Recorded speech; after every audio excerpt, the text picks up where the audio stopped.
Congresswoman, welcome to the program. The RNC has created a lot of momentum for Republicans, but Election Day, as you know, is still 4 months away. How can conservatives maintain that momentum for the next 4 months? Well, thank you for having me on today. And today was the kickoff. Now, there have been several things that have happened leading up to this event. Number one, the debate with Joe Biden, and then the attempted assassination on President Trump, all leading to convention. And what message we got here was about unity, unifying the party, unifying the country, and building towards November. We have an enthusiastic bunch coming out of Milwaukee this week. So I think that motivation will last until November. But you know how politics runs. 4 months is a very long time in politics. The DNC hasn't even happened yet. Can conservatives hang on to what they have right now? It's not just about a great convention. It's about what's happening in America that will still be happening 4 months from now. What are those things? Number one, millions of illegal immigrants who have entered our country. 350 known terrorists on the terror watch list that have been caught at our southern border. Those things are not going to go away, as well as inflation. Americans are having trouble living day to day, putting food on their table. And I don't think there's anything that the Democratic Party can do in 4 months that will change that. Congresswoman, immediately after the assassination attempt, there's a lot of talk among both parties about lowering the tone, reducing the rhetoric, and trying to get some more civility into politics. Can Republicans keep that up in such a heated race? When you have comedians that are beheading the president and thinking it's funny on national television, and calling the Trump names such as Hitler, and saying if he becomes the president, that's the legacy that he is going to have. That is what worries Americans who don't understand fake news. And so I hope that the Democrats will turn down the volume, because what we see, what happened to President Trump this past Saturday, should not happen in America. In fact, I'm going to tell you this: Hispanic families like my family fled Mexico, fled other Latin American countries due to political persecution. They fled it to come to a free America, a democracy where we could have an exchange of ideas and debate those ideas. We didn't see that this past Saturday. You mentioned Democrats toning it down too. There's a role for Republicans to play, though, as well, I presume. I think that both sides of the aisle are able to tone it down a bit, and to be able to just talk about America and putting America first, and talk about the things that matter: inflation, securing our border. Those are the things Americans want to hear. Policy. How do Americans afford life? Congresswoman, you said when Democrats focus on Trump's rhetoric, they really miss an opportunity to actually reach Latino voters. What do you mean by that?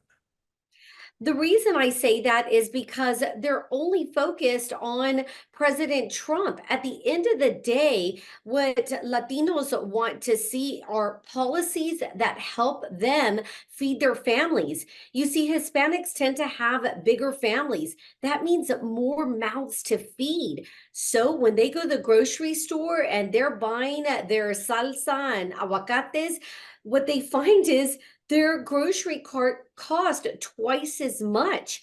And these are the things that matter to Hispanics, not name calling.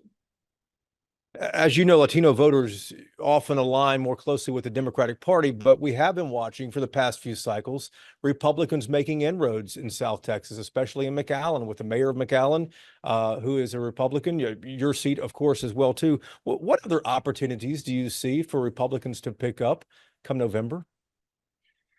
Look, our area being largely Hispanic, Hidalgo County, where the mayor is Republican that you just mentioned, Hillary Clinton won that county in 2016 by 40 points. In my election, we swung it 30 points towards Republicans. I think the trend is going to continue. Last night, I was on the national stage where Hispanics all across America got to hear my American dream story, and they could relate to it. My grandfather picked watermelons. I remember my grandmother telling me that she would save her little 25 cents a sale from a watermelon, and was so proud to have a brick home by those sales. Americans can relate to that. When they see me on the national stage telling my American dream story, they say, that's the party of hardworking Americans. That is my party. If Democrats decide to replace President Biden at the top of the ticket, how does that change Republican strategy? At the end of the day, it's not about Joe Biden. It's about Joe Biden's policies that have failed all Americans. His economic policy, where Americans feel that they are living paycheck to paycheck. They can't afford a new home or a bigger home if they have a bigger family. They're having trouble putting gas in their car. Those are the things that are motivating Hispanics and all Americans to trend towards the Republican Party. They're asking themselves, was I better off 4 years ago under President Trump, or am I better off now? And most Americans will tell you they were better off under President Trump, and they will vote for him in November because of it. But if Democrats replace Biden and put a younger person up there, that person wouldn't be running on Biden's record. How much would that change the Republican strategy going into November, do you think? At the end of the day, again, it is policy. It's a Democrat policy, not so much Joe Biden. Joe Biden is one of the factors, of course, but the other factor is the Democrat policy, their economic policy and their border policy. It doesn't matter if you have Joe Biden in there, Kamala Harris, or whomever in that position. At the end of the day, they're going to be for open borders. They're going to be for a failed economic policy, and they're going to be for a failed inflation policy. Well, are Republicans concerned, do you think, about running against somebody other than Joe Biden? We're not looking at Joe Biden. We'll let Democrats fight amongst themselves and talk about Joe Biden and who's going to replace them. At the end of the day, our winning ticket is President Trump and Vance. It is great economic policies that will put money in the pockets of Americans, help revitalize small businesses in America, and secure our border. That's what we will continue to talk about from now until November. Two last questions here for you, and we'll cut you free. You have a tremendous cash advantage over your Democratic opponent, Michelle Vallejo. Do you expect the National Democratic Party to get involved in this race?